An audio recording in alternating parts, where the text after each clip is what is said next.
Before I get started here, I want to do a shout out to Mark. I'm assuming it's Lapinsi, not sure which way to pronounce it, but he made a real generous donation through PayPal to the channel, and I really want to let you guys know when someone does that, because it means a lot to me. It means so much. So I really appreciate your generous donation.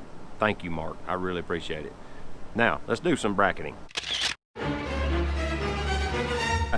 I'm gonna preface this. Bracketing by its natural sense is taking an underexposed image, a on-exposed image, in other words, one that's proper exposure measurements, and then one overexposed. And the point of that is to capture, with the underexposed, you're capturing the highlight detail, like the sky is supposed to be blue. And if you take a picture of something in a shadow in broad daylight, the sky will be white because it's brightening the image up so that shadow shows up, and it'll turn the sky white. Well, on Earth, the sky is blue, not white. So with your underexposed image, your sky will be blue, but your shadows will be really, really dark. And then your own exposed image, normal exposure, will get all of your mid-range stuff correct.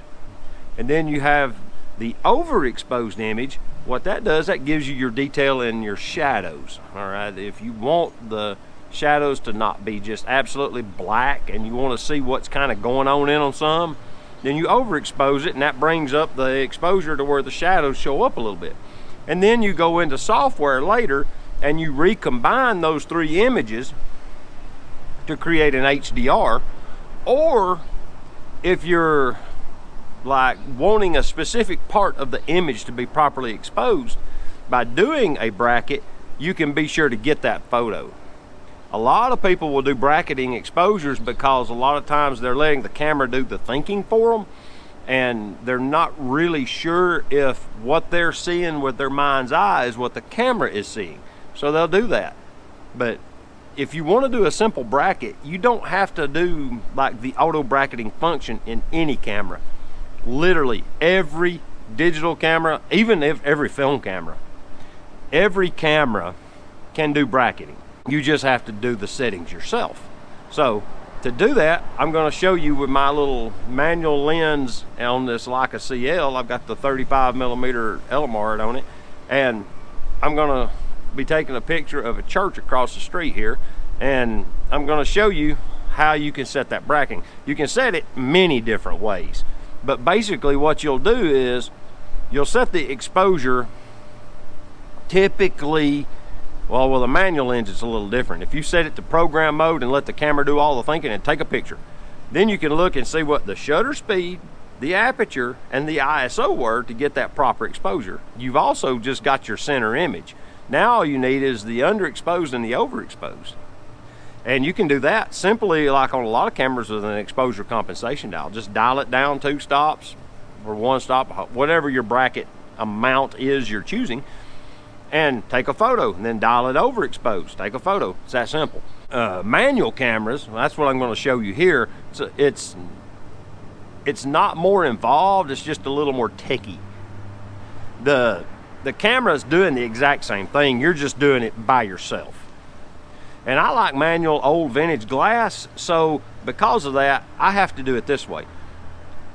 Typically, if you're doing like pictures of like a structure, you want them all to be at the same f-stop. So that locks that one down. So your f-stop will be f8 or whatever.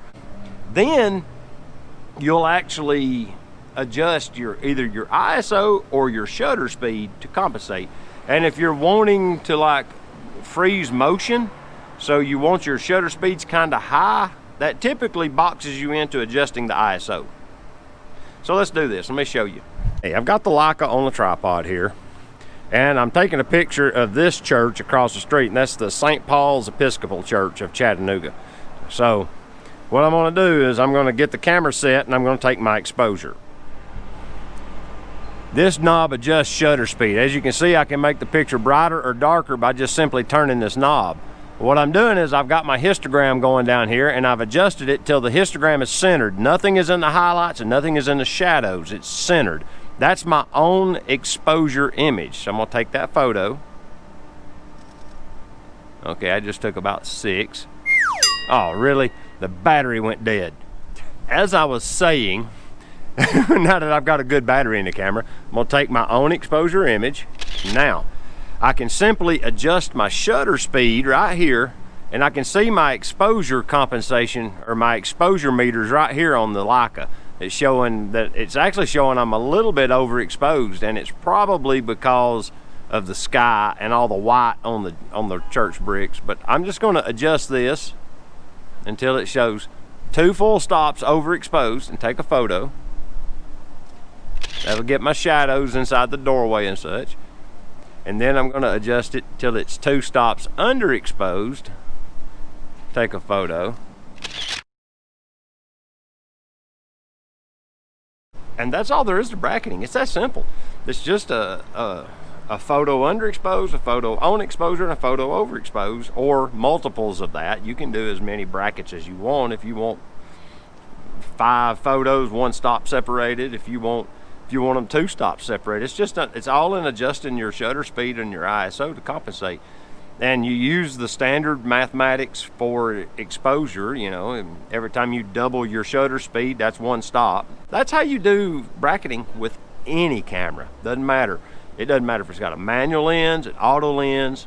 If you got an auto lens on your camera that matches the brand and all that to where it can be controlled with the camera, then you can really easily do bracketing without much trouble, because you can just adjust your exposure compensation. With that, this is David, the Georgia photographer, and I appreciate you guys watching, and we'll see y'all next time. Oh, and by the way, if you haven't done it yet, subscribe's right down there. Appreciate it. See you later. Bye-bye.